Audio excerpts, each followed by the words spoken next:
আসসালামু আলাইকুম, ওয়েলকাম করছি রিয়াসাদ আজিম। ভিন্ন ধর্ম মতাদর্শের যারা শুনছেন সবার প্রতি আন্তরিক কৃতজ্ঞতা। গতকাল রাত থেকে hot of the city Aminul Islam Bulbul Bangladesh cricket বোর্ডের পরবর্তীতেও প্রেসিডেন্সির জন্য দাবিদার ক্যান্ডিডেট ঘোষণা করেছেন। সিলেটে গিয়ে সেই আমিনুল ইসলাম বুলবুলকে, বর্তমান বিসিবির প্রেসিডেন্টকে, ওভার ফোনে হুমকি দেওয়া হয়েছে বাংলাদেশ ক্রিকেট বোর্ডের আসন্ন নির্বাচনে তিনি যেন অংশগ্রহণ না করেন, এবং এটা নিয়ে গতকাল মধ্যরাত থেকে এখন পর্যন্ত অনেক ডিসকাশন হচ্ছে। Perspective one. সেকেন্ড ইস্যু যেটা, আলী আসগর লবি, বাংলাদেশ ক্রিকেট বোর্ডের সাবেক সভাপতি, সংসদ সদস্য, তিনি ঠিক একদিন আগে দাবি করেছেন তামিম ইকবাল বাংলাদেশ ন্যাশনালস পার্টি মনোনীত বাংলাদেশ ক্রিকেট বোর্ডের ক্যান্ডিডেট। এই যে দুটো পার্সপেক্টিভ, এই পার্সপেক্টিভ নিয়ে আলোচনা করব, এবং এই ঘটনাগুলো যেভাবে ঘটছে সেটা বাংলাদেশ ক্রিকেট বোর্ড এবং এই দুই ক্যারেক্টারে তামিম ইকবাল এবং আমিনুল ইসলাম বুলবুলের ক্যারেক্টারের কতটা 12টা বাজাচ্ছে সেই বিষয়টা নিয়ে আলোচনা করতে চাই।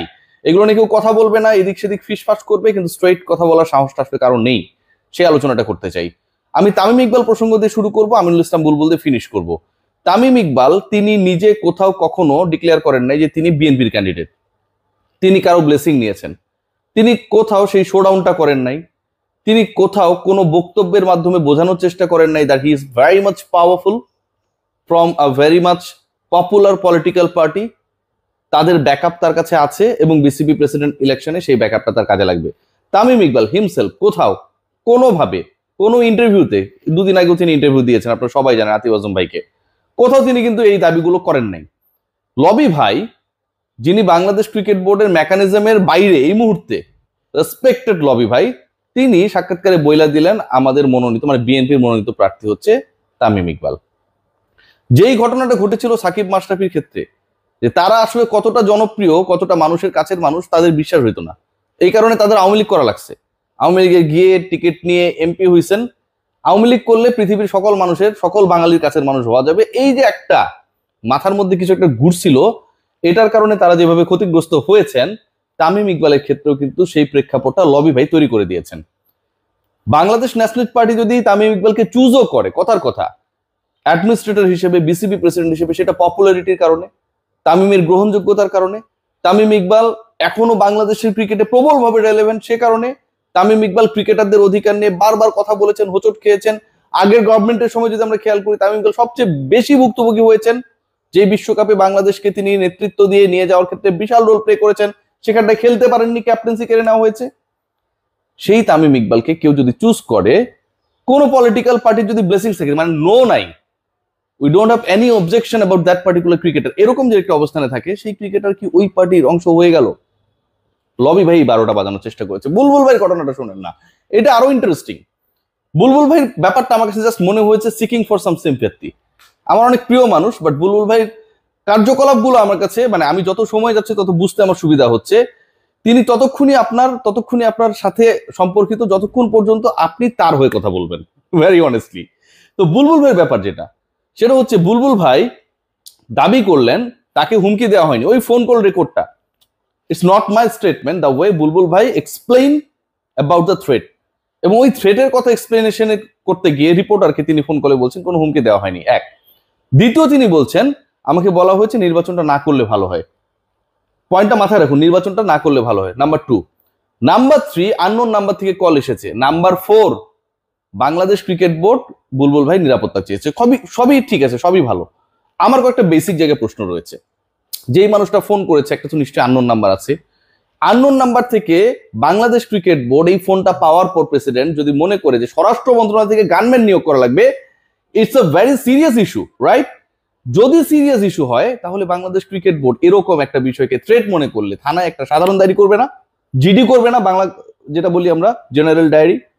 বাংলাদেশ ক্রিকেট বোর্ডের এই কন্টেন্টটা আমি যখন বানাচ্ছি, আমি 100% শিওর হয়ে আপনাদের জানাচ্ছি যে বাংলাদেশ ক্রিকেট বোর্ড এখন পর্যন্ত কোনো লিগাল ইনিশিয়েটিভ নেয় নাই, যেটার জন্য আপনি স্বরাষ্ট্র মন্ত্রণালয়ে গিয়েছেন, এবং সেখান থেকে you are seeking for a gunman, you are demanding a gunman for insuring the security of the president, কিন্তু আপনি থানায় কোনো জিডি করেন নাই, অথচ আপনি বলছেন আপনি থ্রেট পেয়েছেন অ্যাকর্ডিং টু দ্য মিডিয়া। আবার বুলবুল ভাই ফোনে বলছেন যে না, থ্রেট করেনি, আমাকে বলেছে ইলেকশন না করলে ভালো হয়। তাহলে এটা যদি তিনি বলেন থ্রেট করে নাই, কথার কথা একজন তাকে পরামর্শ দিয়েছেন, হতে পারে, আমিও তো অসংখ্য ফোন পাই, এটাকে কি আপনি থ্রেট হিসেবে পরিগণিত করতে পারবেন? যেই লোকটা থ্রেট করবে সে তো থ্রেটই করবে। যেই লোক থ্রেট করবে সে কি ভালোভাবে বলবে যে ভাই আপনি ইলেকশন না করলেও, আমাকে তো অনেকে বলে যে ভাই আপনার তামিমকে নিয়ে কথা না বললেই ভালো হয়, তার মানে কি আমাদের থ্রেট করলো? আর যদি সেটা হয়ে থাকে, ইফ ইউ মিন দ্যাট, আপনি কেন এই চিঠিটা স্বরাষ্ট্র মন্ত্রণালয়ে দেওয়ার সময়ে অথবা আগে অথবা পরে থানায় কোনো জিডি করলেন না? নাম্বার 3, আননোন নাম্বার থেকে ফোন এসেছে, বুলবুল ভাই সেই ফোনে অ্যাটেন্ড করেছে এবং সেখানে বেশ নোটেবল টাইম, উল্লেখযোগ্য সময় কথা হয়েছে। সাকিব আল হাসানের নাম্বারটা বুলবুল ভাইয়ের মোবাইলে সেভ করা ছিল না, আননোন নাম্বার।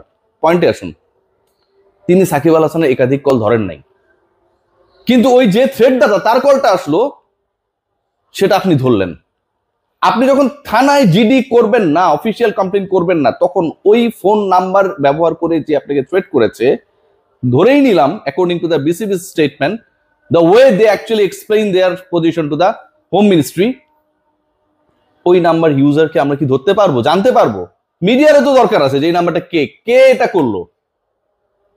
বুলবুল ভাই সস্তা কিছু সিম্পেথি আদায়ের জন্য অথবা তার পরিচালিত বোর্ড এই কাজটা করেছে।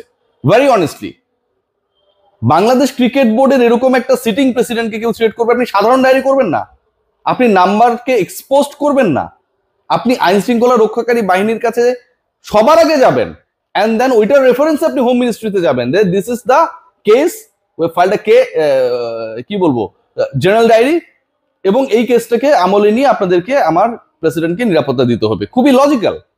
আপনি কোনো কিছুই করলেন না। আপনি আবার ফোনে ইন্টারভিউতে বলছেন যে থ্রেট করেন, এমনি বলেছে যে ইলেকশনটা না করলে ভালো হয়। তো এইটার মধ্যে কি দাঁড়ালো? মজার ব্যাপার কি জানেন, বুলবুল ভাইকে এই কথাটা আমি গেস করছি, যিনি বলেছেন আমি গেস করছি বুলবুল ভাই তাকে চেনেন, বুলবুল ভাই তাকে চেনেন, খুব ভালোভাবেই তাকে চেনেন, এটা আমার গেস, 100% সত্য হবে তা আমি বলছি না।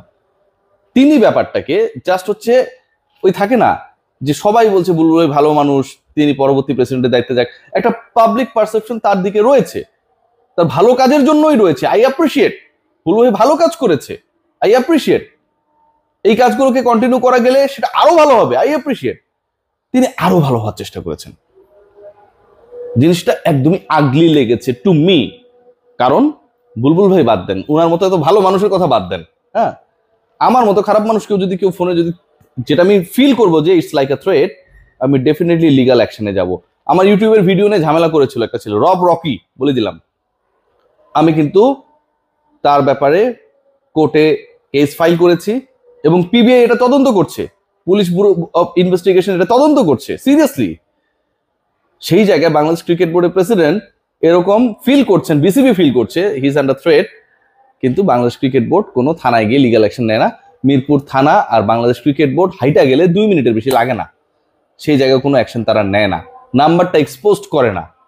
এবং সবচেয়ে বড় এবং দুঃখজনক ব্যাপার যেটা, যে এই ঘটনা ঘটলো, প্রেসিডেন্ট আবার গণমাধ্যমে বলছেন এমনি আমাকে বলেছে যে ইলেকশন না করলে ভালো হয়। এই কথা যে কেউ বলতে পারে। এটাকে যদি আপনি মনে করেন থ্রেড এবং এটার জন্য যদি আপনি গানম্যান চান অ্যাকর্ডিং টু ইউর স্টেটমেন্ট, এটাও আমার কাছে কোয়াইট ফানি মনে হয়।